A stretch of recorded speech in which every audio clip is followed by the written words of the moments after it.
Next on the schedule, Iowa headman Fran McCaffrey. Hawkeyes finished last year at 22-12, watching their season come to an end in the NCAA's round of 32. Hawkeyes returned 4 starters from a year ago, including Jared Utoff, Mike Gazelle, and Peter Jock.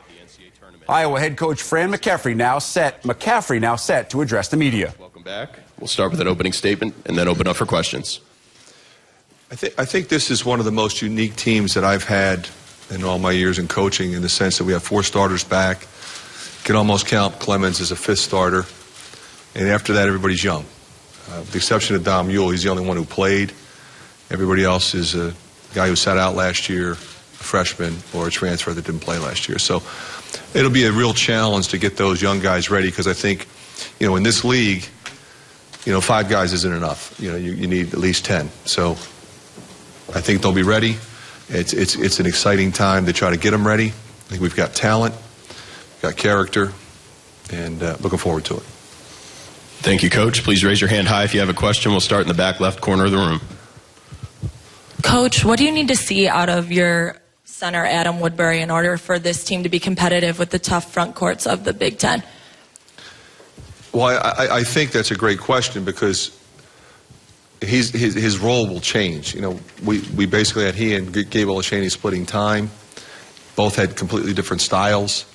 I think Adam is in the best shape of his life. He's worked incredibly hard this summer. Physically, he's in a really good place, and his minutes per game are going to go up from probably in the 20, 22 range to 34 maybe. So that will be an adjustment for him.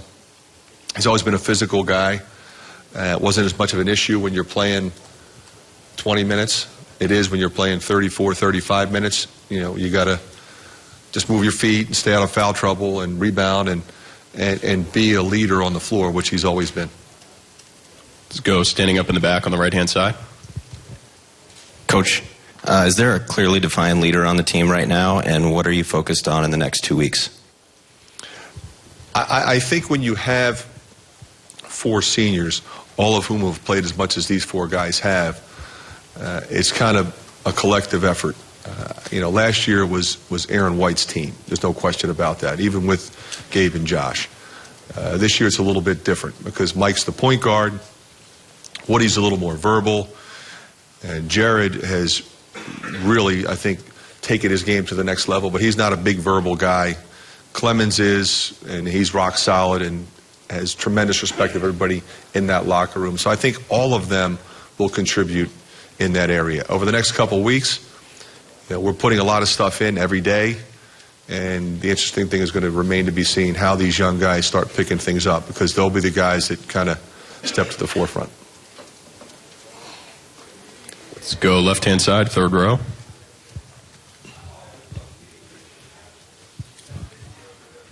Coach, it's looking like with the combination of newcomers and returnees that you're going to have kind of similar in terms of depth from the team 2 years ago. And with that, combined with the fact that the shot clock changes, do you feel like you might press a little bit more and maybe try to get up and down a little bit more? I think that would be a logical assumption. We probably will try to press a little bit more, but we press a fair amount anyway. In terms of playing fast and shooting it early in the clock, we're trying to do that anyway. Typically, if we don't, it's because somebody's trying to stop us from doing that. So I don't see the shot clock issue affecting our team that much. Where it may affect it is, do other teams press more? Do other teams, try to make everybody use half the shot clock so you only have 15 seconds or 12 seconds to go side to side and move the ball? Does it force teams to run more set plays, for example? Because you only have 12 seconds left, you better run a quick hit. Things like that. So it remains to be seen how it will be collectively changed, but in terms of our approach, we're not going to change anything. Let's go back left one more time. Young team past your returning starters, who do you see having an immediate impact of this freshman class you have coming in? to answer that question, it probably changes day to day. At the end of a couple of days ago, I would have said, Andrew Fleming, Ahmad Wagner, and then the next day I would have said Dale Jones, Isaiah Moss. The two guys that everybody forgets are Nicholas Bear and Brady Ellingson. Brady was injured last year. Nicholas is a walk-on that nobody pays any attention to, but he's really good. So there's days when he's been a dominant player. There's days when he's not been. And I think that's the issue that I'm going through right now. There's not been the consistency from those guys. And, you have to be careful because I don't know that you can expect it. They've only had 5 or 6 practices. They're getting a lot of information thrown at them. But my experience over the years has been over time, and we don't have a lot of time, but over the next 2-3 weeks, it will separate, and you'll find out which of the 3 or 4 guys I think really established themselves. But I will say, Dom Ewell has been what I'd hoped he would be as a sophomore who played some last year. He's elevated his game, and he'll be right in the mix. We have time for one more question.